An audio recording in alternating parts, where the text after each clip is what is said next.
Bonjour à tous, j'espère que vous allez bien. Je suis trop contente de vous retrouver parce que j'avais trop hâte de continuer cette série de vidéos de flashbacks.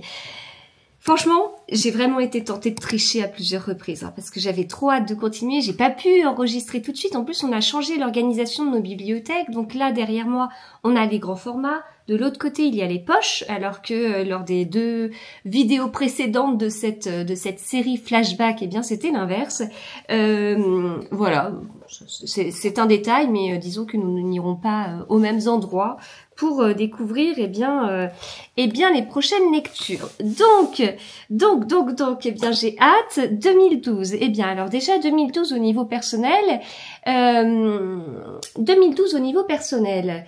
C'est là que je vois que j'ai vraiment vécu. Enfin, ces années flashback sont des années qui ont été très denses niveau professionnel et personnel, et ça me permet aussi de mieux me comprendre maintenant, parce que maintenant on est sur des années qui le sont moins. Enfin, il y a plus de naissance d'enfants. On a déménagé certes il y a 2 ans, mais bon, on ne déménage pas tous les 4 matins. En l'occurrence, ça faisait 10 ans qu'on était resté dans notre précédente maison.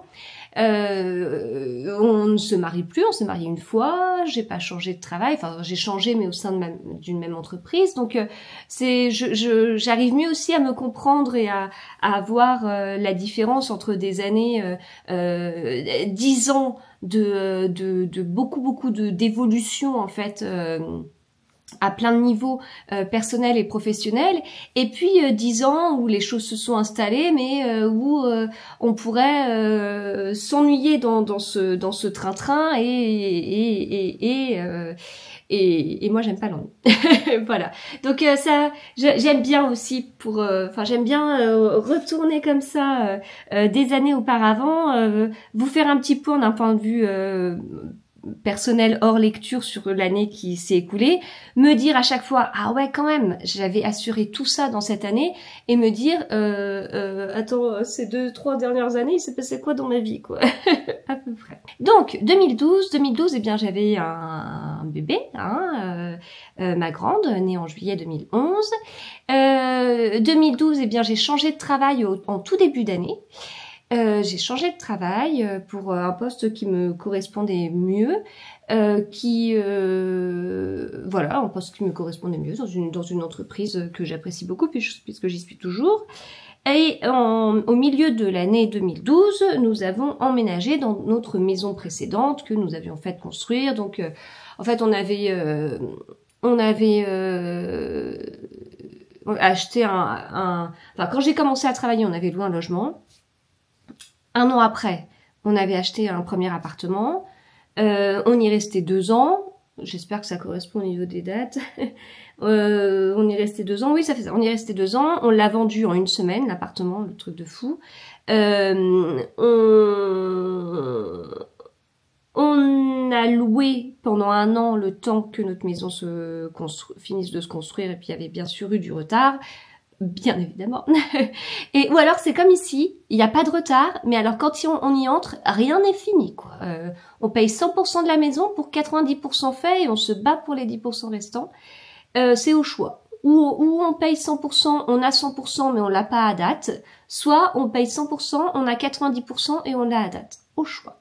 Donc on a emménagé, et donc oui, on était dans une location, puis on a emménagé dans notre maison mi-2012, et voilà, et on a emménagé dans notre maison en fait en juin, et ma grande en fait on a emménagé, elle a fait tout de suite ses premiers pas dans la maison quoi. Enfin voilà, pour ces 11 mois. Paf, c'était parti. On a donc fêté son premier anniversaire aussi dans notre maison. Et ça, donc c'était concentré sur le premier semestre 2012 et rien sur le deuxième.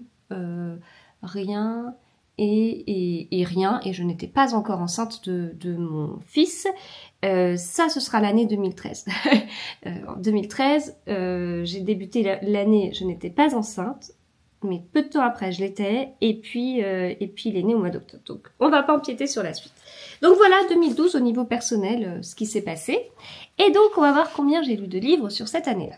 J'ai lu 22 livres lors de cette année. Alors maintenant, 22 livres, c'est ce que je fais dans un mois. dans un petit mois. Voilà, donc c'était aussi l'objectif de ces flashbacks. C'était parce qu'on n'a pas tous la même vie. Je sais que certaines personnes qui me suivent sont des jeunes mamans principalement, parce que vous êtes quand même principalement des femmes. Mais du coup, ça permet aussi de remettre les choses dans leur contexte, quoi. Enfin, je suis pas une Wonder Woman avec des enfants en très bas âge et je lis tant, je travaille à plein temps, je vais à 50 événements, enfin en l'occurrence 100 dans l'année. Voilà, non. C'est des choses, elles se sont faites petit à petit. Voilà. Eh bien écoutez, c'est parti. Alors je commence avec un livre que j'ai lu en version numérique et c'est un coup de cœur. Ça s'appelle Le théorème de Rorschach de Joanne Etienne. Pardon, je vais essayer de vous le trouver. Parce que je lui ai mis 5 sur 5, donc ça pourrait, j'imagine, être intéressant pour vous. Le théorème de Rorschach. Voilà à quoi ça ressemble. Alors, donc je l'ai pas en physique. Excellent, j'ai découvert ce livre car il s'agissait de la 3e meilleure vente de livres électroniques. Premier livre que j'ai lu sur Makobo. J'avais peur qu'il soit plat et qu'il y ait beaucoup de blabla, comme mes souvenirs de 676 livres dont je vous ai parlé dans un flashback précédent. Eh bien, pas du tout. Le rythme est rapide, j'ai beaucoup aimé la manière dont ce livre est raconté, même quand ce n'est pas un chapitre où le narrateur est présent, c'est quand même lui qui le raconte, dénouement génial. Voilà. Ensuite, il y a eu du bien et du pas bien sur cette double page. Alors, il y a eu du bien avec Andrea Ajap. Alors, je vais vraiment tâtonner, hein. Je ne connais plus la place de mes livres. Oh, j'ai du bol, il est juste là. Celui-ci, Les cadavres n'ont pas froid aux yeux, qui est donc chez Marabout, qui est donc un livre qui dénote un peu de ce que Andrea Ajap peut faire, parce qu'Andrea Ajap, elle est très bonne en polar, que ce soit roman policier ou thriller. Et là, on était sur un peu comme des sortes de débuts de Cozy Mystery, si vous voulez. 4,5 sur 5, c'est la suite de 5 filles, 3 cadavres, mais plus de volants. Et ce livre pourrait bien avoir une suite également. J'ai beaucoup aimé ce livre, écriture toujours agréable à lire, dénouement moins décevant que le tome précédent. Le suivant, il faut que je le retrouve. Je connaissais parfaitement sa place avant, mais alors là, si j'ai trouvé, je sais pas si vous avez entendu mes genoux craquer, c'est celui-ci. Je vous avais parlé de la Vierge de Bruges. Et là, on est sur l'Ange de Florence de Patrick Weber. En fait, je voulais d'abord... C'est celui-ci qui m'avait attiré, mais c'était un tome 2. Donc c'est pour ça que j'ai d'abord lu la Vierge de Bruges avant de lire l'Ange de Florence. J'ai mis 2,5 sur 5. C'est pas top. Ouais, c'est pas top du tout. Qu'est-ce que j'ai mis? C'est la suite de la Vierge de Bruges. Bien que l'intrigue se passe à Florence et que Léonard de Vinci est l'un des personnages principaux, ce livre plat est sans grand intérêt, mais pas désagréable à lire. Ensuite, j'ai lu pour la 50e fois Le Crime de l'Orient Express, 5 sur 5. Forcément, je connais ce livre quasiment par cœur. J'ai même hésité à le relire pour cette raison et pourtant, j'ai pris beaucoup de plaisir à voir comment le livre était construit. Le roman policier par excellence, introduction, meurtre, interrogatoire des suspects, réflexion, dénouement. C'est le 21e Agatha Christie et le 9e Hercule Poirot. Après, j'ai relu un livre politique. Alors, je vous en avais parlé dans le flashback précédent que j'avais... je regarde, dans les suivants, il y aura du pas bon. Je vous avais dit que j'avais lu quelques livres politiques et tout, et que là, vraiment, ça commençait à être un peu la fin. Donc, j'en ai lu un. Alors, qui va être par là. Je vous assure que j'ai pas encore pris le temps de chercher dans ces bibliothèques. Du coup, je suis totalement perdue. Je ne connais pas la place de mes livres. Alors, attendez. C'est ça. Les meilleurs ennemis. Oui, François Hollande, Martine Aubry. Moi-même, je reste surprise d'avoir lu ce livre, mais c'est une autre époque. Ça date, 2012. Eh ben, j'avais mis 4 sur 5, carrément. J'ai appris beaucoup de choses sur la primaire socialiste et les relations, ainsi que l'origine des conflits entre chaque candidat. Bon, ensuite, c'est pas top. Un employé modèle de Paul Cleave. 1,5 sur 5. Ah, c'est pas top, hein. Moi, je vois plutôt ça dans les poches. Je vois plutôt ça dans les poches. Là. Ce livre-là. En fait, je complète quelque chose que je vous disais avant. C'est qu'en fait, je lisais dans les transports. Je filmais n'importe quoi. Je filmais dans les transports, donc je filmais dans le RER, dans le Transilien, selon ce que je prenais. Et quand j'ai déménagé, j'ai pris la voiture. Et donc, moi qui lisais dans les transports, ben, je ne pouvais plus lire dans les transports. Et le soir, je regardais plutôt des séries et tout ça. Et c'est là où, enfin voilà, ma consommation de livres a complètement changé. Je m'en suis sentie perdue en fait. Bref, c'était un petit détail. Donc alors, mon avis sur un employé modèle.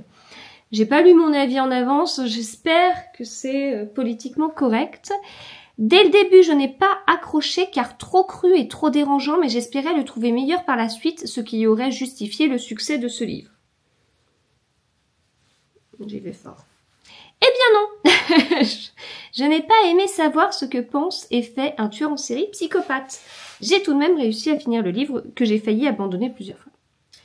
Ok, alors après on passe à du très chouette, du très chouette. Lisa Lutz, Spellman et Associés. Alors, est-ce que c'est le premier ou pas? Je crois. Hein. Je crois que celui-ci... Oui, parce que j'en ai qu'un seul en grand format.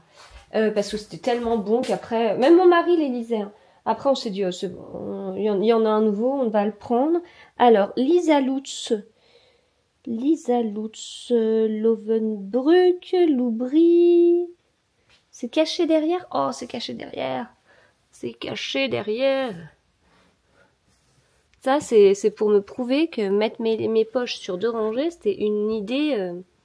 bien, mais bon, c'est ça. Spellman et Associés.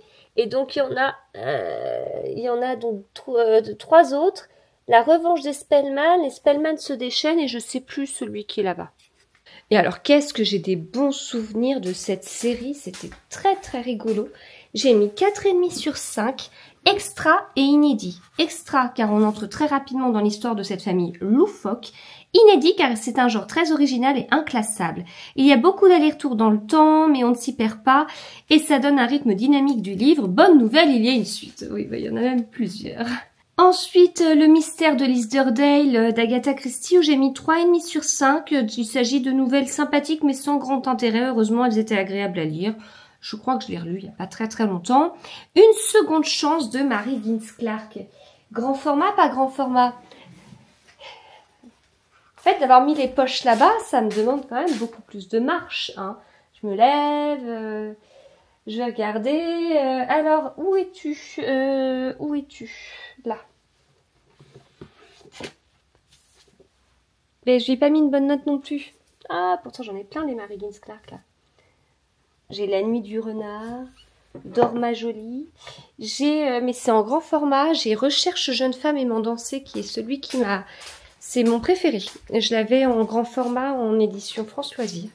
Là, j'ai mis 2,5 sur 5, plutôt déçue, surtout que je m'étais réconciliée avec les Mary Vince Clark lors de ma lecture de La Nuit et mon royaume en mai 2010. J'ai trouvé que ce livre s'adressait certainement à des personnes sans mémoire, car...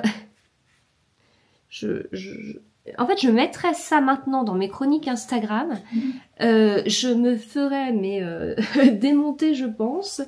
Donc, j'ai trouvé que ce livre s'adressait certainement à des personnes sans mémoire, car un résumé était fait tous les 2 paragraphes.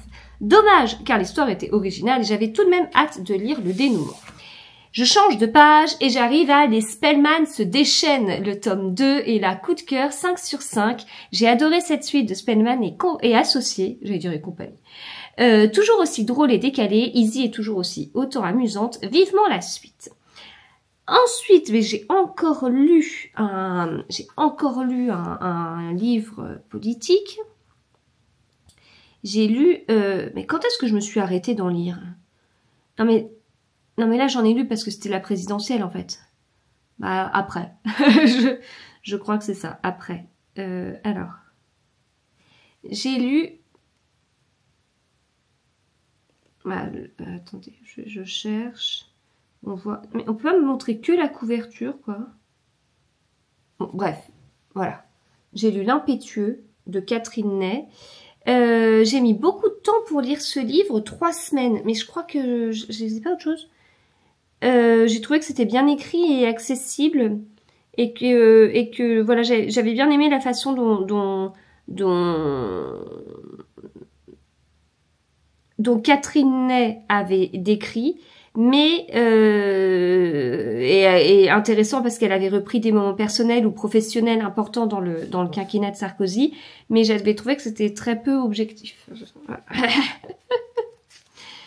Ça titillait et globalement c'est ce que je vous avais dit au bout d'un moment, les livres, donc là on était plutôt contrairement au livre précédent dont je vous avais parlé, que j'avais lu sur Sarkozy, qui était plutôt à charge, là c'était plutôt l'inverse. Et en fait, à un moment, ça m'a agacée d'avoir ces côtés...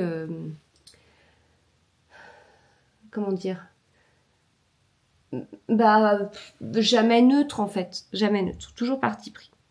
Mr. Parker Pine d'Agatha Christie, 4 sur 5. Alors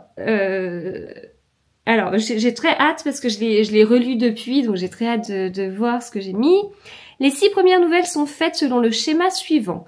Une personne va voir Mr. Parker Pine à son cabinet après avoir vu l'annonce dans le Times « Êtes-vous heureux ?» etc. Les 6 autres nouvelles se passent à Delphes, Bagdad, etc. Elles font plus aventure.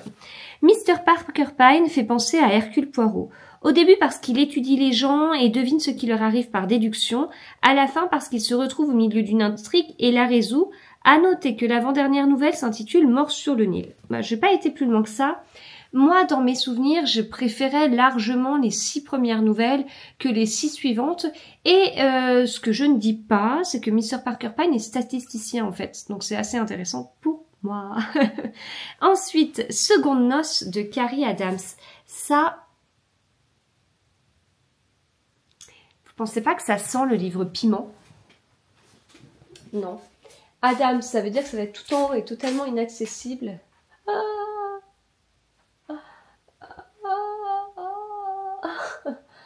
Oh non! Non, vous savez quoi? Je vais être vraiment... Parce qu'en fait, c'est en haut. Je sais pas si vous voyez, non. Là, c'est en haut et c'est derrière ces livres-là. En fait, j'ai vraiment la flemme de prendre une chaise. Je vais faire ma petite feignante. Je vais chercher la couverture hein, sur Internet. Hein, ça vous dérange pas? De toute façon, si ça vous dérange, je ne vous entends pas. c'est très dictature, mon truc. Hein. Carrie Adams. Ça ressemble à quoi? Ah non, mais la couverture, elle me dit rien. Ah non, mais c'est ça. Moi, je suis convaincue que je l'avais en piment. Oh, attendez, il faut que je vous trouve une... On peut pas... Parce qu'en fait, ce livre, il est que sur des trucs de vente en ligne. Ou, voilà. Mais je pense que je l'avais en collection piment. 4,5 sur 5. C'est un livre prenant. J'y pensais souvent la journée en dehors de mes moments de lecture. Malgré 1. L'alternance de narrateurs tous les 3 à 6 chapitres, ça surprend au début, puis on s'y fait quand même plutôt bien. 2. Le fait que ce livre soit en réalité la suite de La Célibataire que je n'ai jamais lue. Ah. Mais je l'ai appris par hasard sur Internet, alors que j'avais déjà lu une centaine de pages sans avoir eu l'impression d'avoir loupé un épisode. Sauvé. L'histoire est plus triste que ce à quoi je m'attendais, beaucoup moins tout beau tout rose que les autres livres de la chic lit. Next, eh bien, on va parler de L'étrangleur de Carter Street d'Anne Perry. Ça m'a pris une page. Ah ah. Où es-tu, Anne Perry? Bah non, mais t'es là-bas en fait. Je suis bête puisque les poches sont là-bas. Alors, Anne Perry, est-ce que tu es bien à plat comme ce à quoi je m'attends? Tu n'es pas à plat. Tu as été mise debout. Et tu as été mise debout dans le désordre. Oh! Oui, alors dans le désordre, bon, il y a des fois, Oh, non, mais il y a vraiment un truc qui va pas. Non, là, il y a un truc qui va pas. Il y a eu un petit loupé par les personnes qui sont occupées de cette partie-là parce que ça ne va pas, en fait. Parce que Petroni Rostagna, elle ne peut pas être entre Pierre Pével et Anne Perry ne peut pas être là. Je range au passage mes bibliothèques. Hop, alors il y a eu plusieurs collections d'Anne Perry. Donc moi c'est chez 10-18. J'ai du nouveau, j'ai du... Attendez, je vous pose là 2 secondes. Vous voyez le bazar parce qu'on est par terre.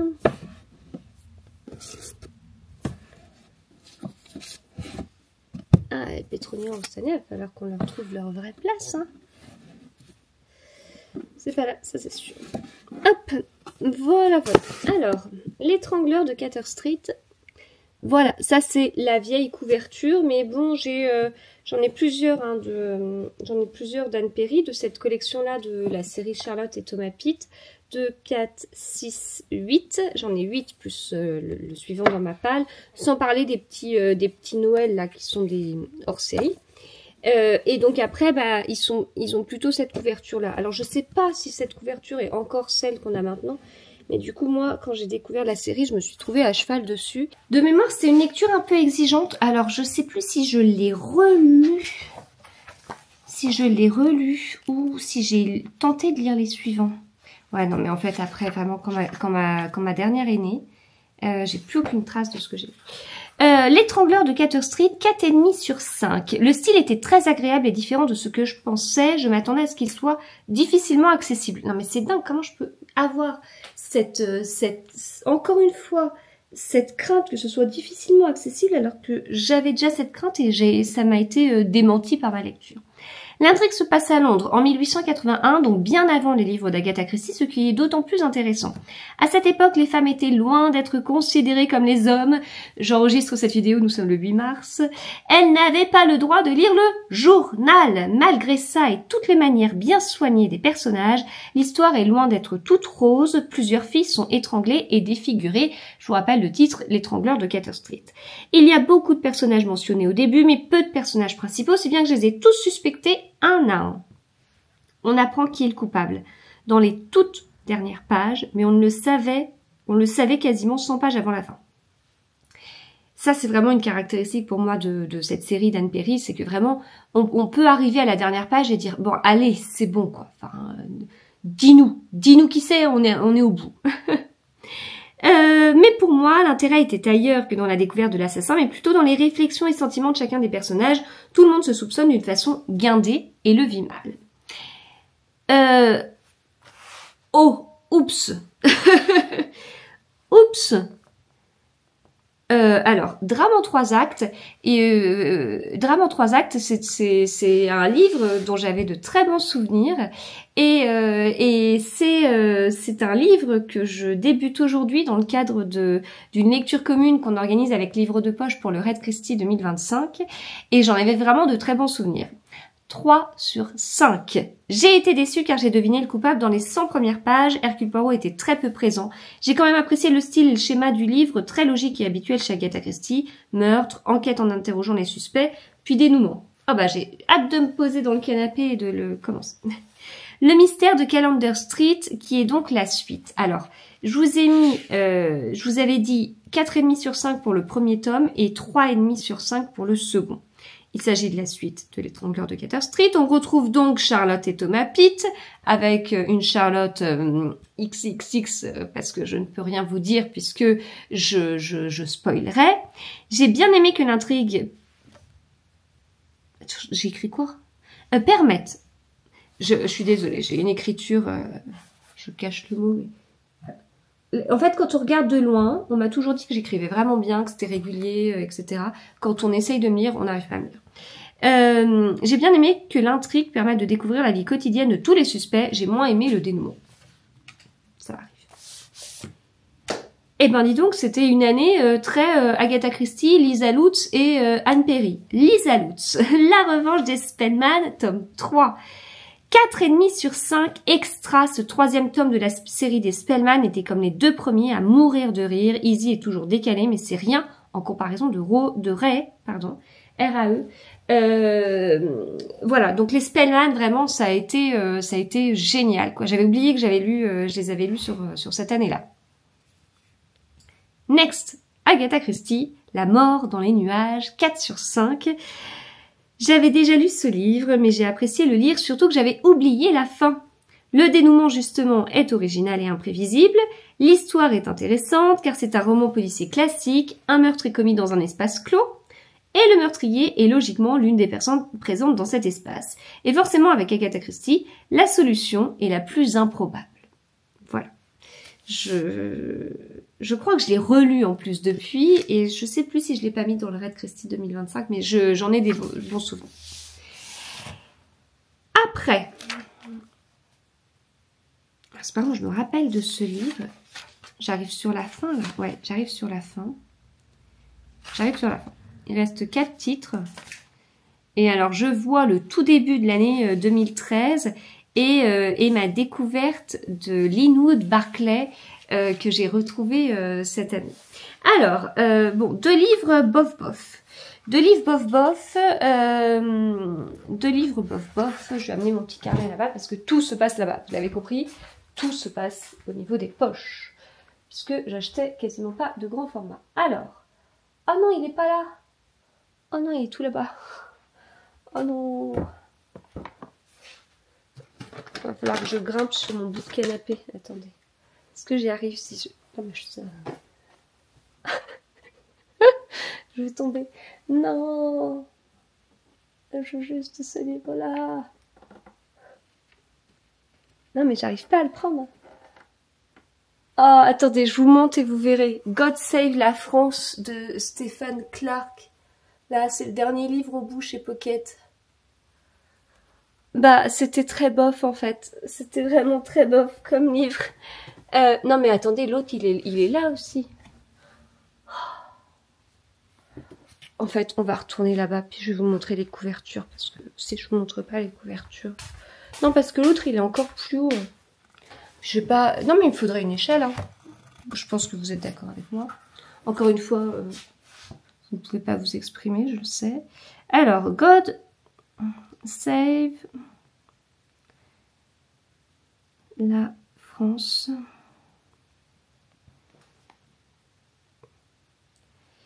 Ah, j'ai du mal à trouver une image que vous pourriez voir. Poum. Voilà. God Save la France. 2,5 sur 5. Le seul intérêt de ce livre est de prendre du recul sur les habitudes françaises. L'année commence en septembre et se termine en avril, car en mai il y a les ponts, en juin on solde ses congés, en juillet et août c'est les vacances d'été. Les grèves, les démarches administratives, à part ça l'histoire est plate et limite vulgaire, ça ne donne pas envie de lire la suite. J'avais été très déçue parce qu'en fait j'en attendais vraiment beaucoup de ce livre. Le livre suivant, c'est Cercueil sur mesure de Truman Capote. Encore une fois, je vais avoir du mal à vous trouver le livre.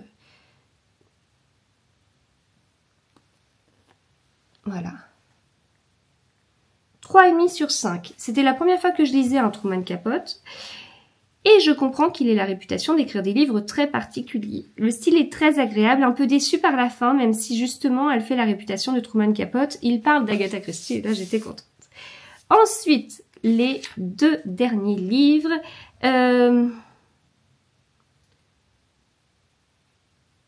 Ah mais j'ai pas très bien fini mon année. J'ai pas très bien fini mon année.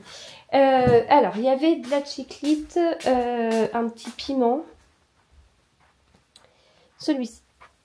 Ah, pour le coup, il est facile à attraper. Crème et couche culotte. Voilà. J'ai mis un truc, j'ai regardé vite là, j'avais mis un truc comme quoi c'était un peu vulgaire. Alors, qu'est-ce que j'ai mis? L'histoire est plutôt sympa à lire, mais j'ai trouvé ça un peu vulgaire. J'ai aussi été déçue par que l'héroïne soit aussi peu maternelle malgré ses 3 enfants. Elle oublie leur goûter, elle les colle à droite à gauche pour mener son enquête, et la fin est un peu en suspens. Est-ce qu'il y aura une suite? Point d'interrogation. Ça a été plus long. Ensuite, j'ai dû... Alors, attendez. Est-ce que... Attendez.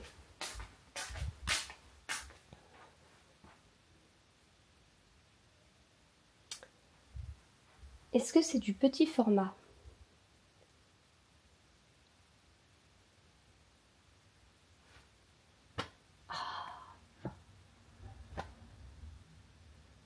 Non mais... petit souci de livre, donc ça va pas là.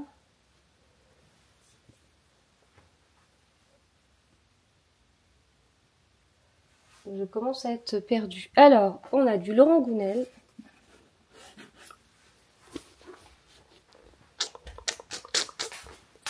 Du Laurent Gounel. Les dieux voyagent toujours incognito, 3 sur 5. Livre très décevant par rapport à son premier que j'avais tellement aimé. Où es-tu?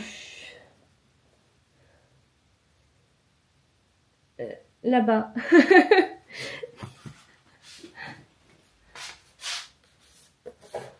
Là. J'avais trop aimé. J'avais coché 50 000 pages parce que trop bien. Il y avait trop de citations qui me plaisaient. Après, c'est le genre de livre, à mon avis, si je dis ça maintenant, je perds l'équilibre. Pas sûr que ça... Pas sûr. Bon. Livre très décevant par rapport à son premier. L'histoire est assez plate et manque de suspense. On a l'impression que rien n'est crédible. Cependant, le dénouement est très bien. Ouf. Voilà. Eh bien, écoutez, c'est tout. Eh bien, nous commençons 2013 avec Agatha Christie et avec Linwood Barclay et avec 2 coups de cœur.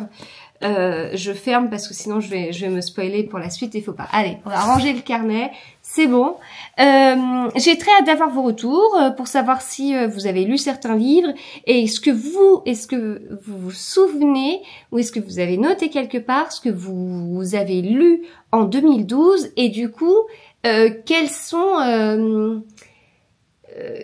en résumé les auteurs de votre année. Moi, je vais dire Agatha Christie, Lisa Lutz, et puis Anne Perry, parce que j'en ai lu 2 sur 22, ce qui fait un gros pourcentage.